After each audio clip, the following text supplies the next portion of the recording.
Assalamualaikum warahmatullahi wabarakatuh. Selamat pagi, salam sejahtera untuk kita semuanya. Yang saya hormati Ibu Menteri Keuangan yang nanti akan bergabung dalam acara Festival Transformasi pada hari ini. Yang saya hormati Bapak Sekretaris Jenderal Kementerian Keuangan. Yang saya hormati panelis dalam high level panel discussion ini, Bapak Dirjen Pajak Kementerian Keuangan, dan moderator Bapak Justinus Prastowo, staf khusus Menteri Keuangan.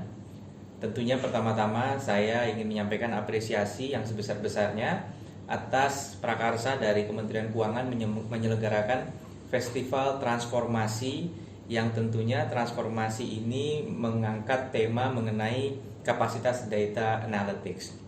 Tentunya kita selalu menyadari ada istilah yang sangat crude, ada istilah yang sangat mungkin bisa dikatakan bahasa yang sangat vulgar, yaitu garbage in, garbage out. Kalau datanya sendiri tidak berkualitas masuknya, maka kita menghasilkan kebijakan-kebijakan publik yang tidak tepat atau tidak berkualitas. Dan tentunya pemantapan mengenai data analytics ini merupakan sebuah ikhtiar yang sangat penting yang perlu menjadi prioritas bagi kita semua. Tantangan terbesar dalam mengelola data bagi institusi pemerintah, pertama tentunya ada yang mengatakan adalah koordinasi antar unit atau bahkan koordinasi lintas sektoral. Ada satu upaya, ada istilah satu data yang ingin dilakukan oleh pemerintah Republik Indonesia. Tetapi di sisi lain juga kita menyadari bahwa tentunya hari ini kita ada di era big data, di mana di era big data ini sebenarnya sumber informasi semakin melimpah ruah. Kenapa demikian? Karena sekarang apapun yang ada di sekeliling kita bisa dikonversi menjadi data yang bermanfaat. Kalau dulu kita mengenal istilah structured query language, sekarang ada lagi yang namanya unstructured query language, di mana kita bisa kemudian melakukan ekstraksi data, bahkan hingga data analytics, tanpa harus memastikan datanya terformat dalam bentuk-bentuk yang selama ini kita kenal dengan format yang terstruktur, atau dalam tabulasi data yang sesuai dengan apa yang kita inginkan. Karena sekarang dari berbagai sumber, baik itu dari internet, baik itu dari data visual, bisa diekstraksi data-data dan dilakukan analisa-analisa yang tentunya melampaui apa yang mungkin selama ini telah kita kenal dalam metode pengelolaan database atau basis data. Kami di pemerintah Provinsi Jawa Timur juga memiliki komitmen yang besar untuk bisa mengelola data dengan sebaik mungkin. Sebagai provinsi dengan jumlah penduduk 40 juta, ekonomi terbesar kedua di Indonesia, maka kami berharap bahwa di tatanan pemerintah provinsi kami bisa membantu menajamkan apa yang menjadi kebijakan di level provinsi, bahkan kepada kabupaten kota, dengan adanya analisis-analisis berbasis data yang benar-benar efektif dan komprehensif. Inilah sebabnya Ibu Gubernur menginisiasi sebuah program yang disebut Big Data atau Jatim Big Data. Dan ini adalah sebuah upaya untuk kemudian bisa memastikan bahwa data-data yang ada atau plethora of data yang tersedia di Jawa Timur ini bisa kita kelola dengan semaksimal mungkin. Tantangan yang paling pertama tentunya adalah bagaimana kita kemudian mengkonsolidasi data tersebut. Nah, kami sudah memiliki 5 langkah yang kita upayakan untuk bisa kemudian mewujudkan big data tersebut. Yang pertama tentunya setiap instansi harus melakukan analisis terhadap kebutuhan data. Apakah itu dinas pertanian, apakah itu dinas pendidikan, seyogianya kebijakan ini memiliki prerequisite atau prasyarat terhadap data apa yang dibutuhkan. Nah, pada saat kita sudah bisa dengan ideal menganalisa data, kita bisa menganalisa kesenjangannya. Apa kekurangan-kekurangan yang kita miliki dari data yang ada saat ini dengan data yang kita butuhkan. Dan seyogianya data-data itu dilengkapi. Setelah kita kemudian bisa melakukan pelengkapan data tersebut, maka tahapan berikutnya adalah bagaimana kita mengelola data collection secara lebih efektif, ya. Sebagai contoh, misalnya kita memiliki balai latihan kerja, kita ingin memantau bagaimana kemudian kinerja dari lulusan balai latihan kerja tersebut.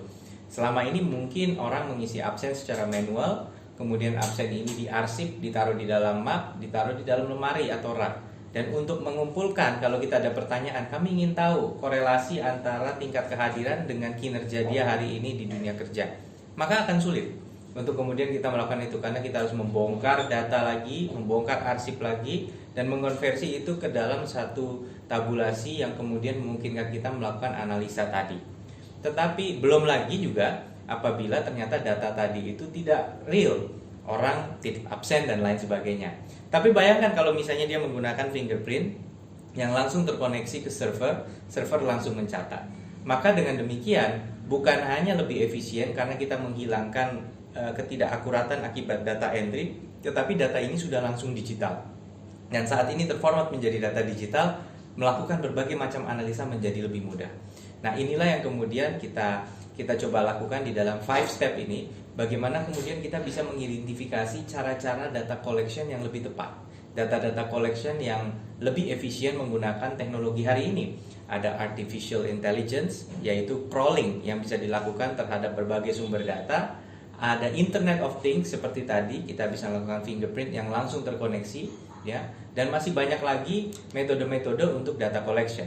Di pertanian kita membayangkan data-data sensorik menggunakan misalnya deteksi terhadap suhu, deteksi terhadap kelembapan, bahkan kondisi tanah, atau juga menggunakan drone untuk melakukan visual analytics yang bisa melihat.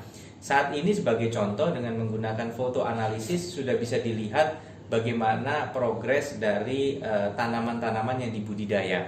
Kemudian juga bisa menggunakan remote sensing. Nah, berbagai jenis data collection yang lebih automated, yang lebih akurat, yang lebih objektif ini tentunya perlu kita konsolidasi. Nah, tahap berikutnya adalah kemudian bagaimana kita mengkonsolidasi data yang dari berbagai bentuk, berbagai macam ini ke dalam sebuah data lake. Orang menyebutnya danau data itu tadi. Bagaimana kemudian data lake ini memungkinkan kita untuk kemudian bisa memiliki data dengan berbagai macam format. Ada data yang sifatnya adalah numerik, ada data yang sifatnya koordinat, ini ya, kemudian macam-macam jenis data. Nah, ini masuk ke dalam sebuah data lake, yang kemudian di data lake inilah kita kemudian ibaratnya kalau semacam wadah ini medium untuk kita misalnya hidroponik. Kita perlu tentunya wadah, apakah dari sekam padi, apakah dari tanah dan sebagainya, yang kemudian bisa kalau kita taruh bibit di situ bibitnya tumbuh. Nah, sama, data lake ini perlu dibangun agar kita kemudian bisa mewadahi segala macam data ini masuk, ya, kemudian bisa dianalisa. Nah, ini tentunya banyak pakarnya yang bisa mengelola, mengembangkan data lake ini. Dan barulah kemudian, nah ini yang paling penting.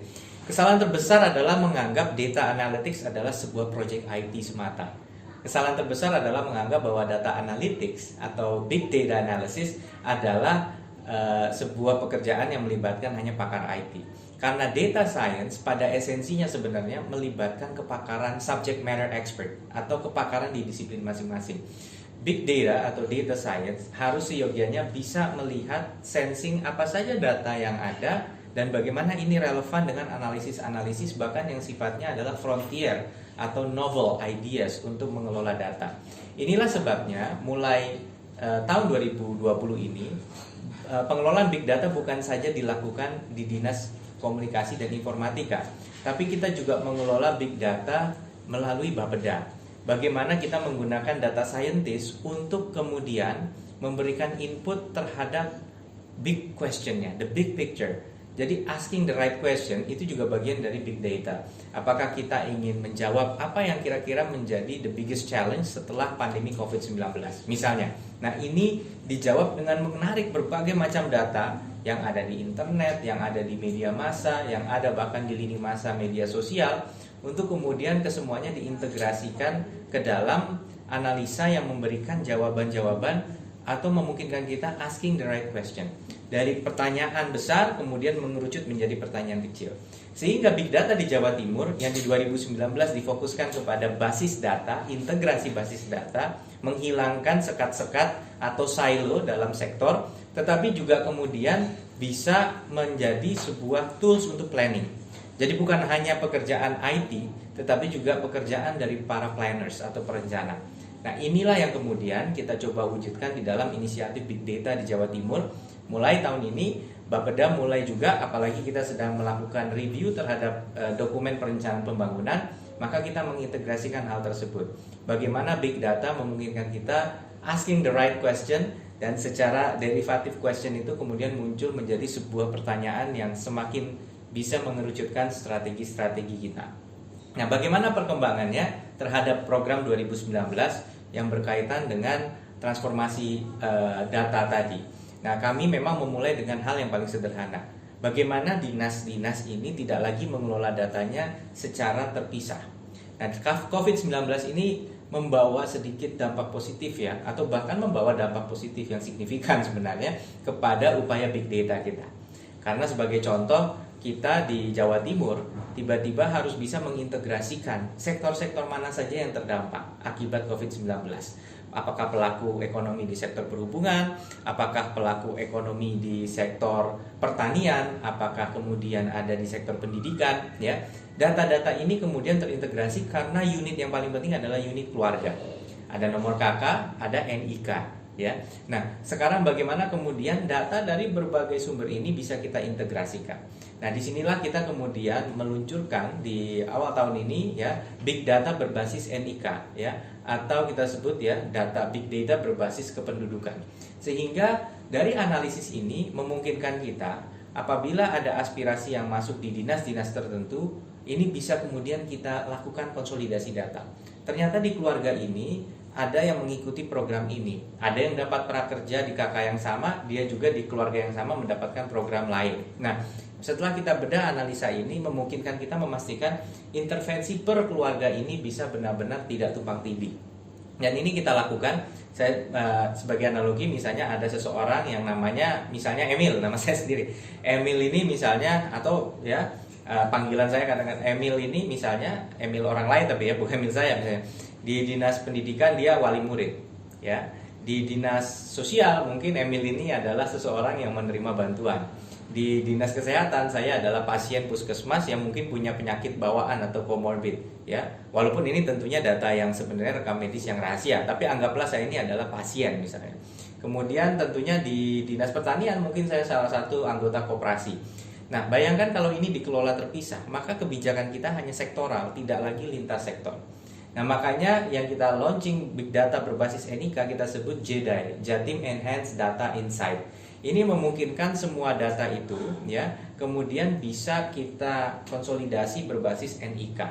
Nah, dengan ini dilakukan, maka kita akan mampu kemudian melihat untuk setiap keluarga itu apa saja kemudian jadi isunya, dan kita bisa menjawab. Misalnya setelah COVID-19, mohon maaf, tapi muncul orang-orang yang terkategori miskin atau prasejahtera yang tadinya belum ada. Karena bantuan sebagai contoh dari 2,8 juta bantuan pangan non tunai ini meningkat menjadi 3,8 juta. Belum lagi ditambah program bansos tunai sekitar 1,4 juta keluarga. Belum lagi ditambah BLT dana desa yang mencapai kurang lebih 1 juta keluarga. Dan bantuan provinsi juga sekitar segitu. Nah, data yang banyak ini, bayangkan kalau kita bisa dapat data potensi pendidikan, kita bisa tahu apakah anak-anak mereka bersekolah di sekolah swasta dan akan mengalami kendala dalam membayar SPP, dan kita bisa segera melakukan strategi untuk intervensi tersebut. Apabila ada yang ibu usia produktif, kita bisa cek kalau dia ternyata adalah terdata sebagai ibu hamil, maka kita bisa memastikan untuk mencegah stunting bahwa ada perlu atensi khusus untuk memberikan mereka nutrisi atau bahkan mensupport pengobatan mereka atau check up rutin. Nah, hal-hal seperti inilah yang kita harapkan, bahwa data analytics ini dimulai dengan konsolidasi data, dan di 2020 kemudian kita meningkatkan, dengan 2020 kita meningkatkan ini menjadi sebuah upaya untuk mengintegrasikan itu ke tatanan planning. Jadi bukan hanya konsolidasi data, tetapi juga kita bisa menggunakan data universe ini di dalam data lake untuk menjawab berbagai macam pertanyaan. Inilah sebabnya muncul data-data scientist yang memungkinkan kita untuk menggali potensi-potensi hal-hal baru yang bisa dijawab, ya. Dan ini mulai kita lakukan. CCTV kita sudah mulai mengintegrasikan Vision Artificial Intelligence. Kita sudah melakukan crawling, mulai melakukan crawling terhadap data-data yang bisa diekstraksi dari media sosial, dari media massa, dan apabila kemudian ini bisa kita integrasikan, maka ini akan lahir berbagai macam analisis yang mempertajam kebijakan. Kira-kira demikian yang bisa kami sampaikan sebagai ikhtiar dari Pemprov Jawa Timur untuk mewujudkan data analytics transformasi yang membuat perumusan kebijakan dan eksekusi kebijakan menjadi lebih baik lagi ke depannya. Semoga di Festival Transformasi ini akan banyak sekali inovasi dan best practice yang bisa kita bahas dan kita matangkan, dan bisa kemudian semakin kita wujudkan, kita kembangkan ke depannya, termasuk juga di tatanan pemerintah daerah dan pesan terakhir juga adalah bagaimana kemudian kita mendorong agar integrasi data ini bisa berjalan dengan baik. Tetapi kalau terlalu sentralistik, ini akan membuat sulit apabila kemudian data tidak bisa diupload, dikelola, apabila semuanya harus di-query sampai ke data pusat.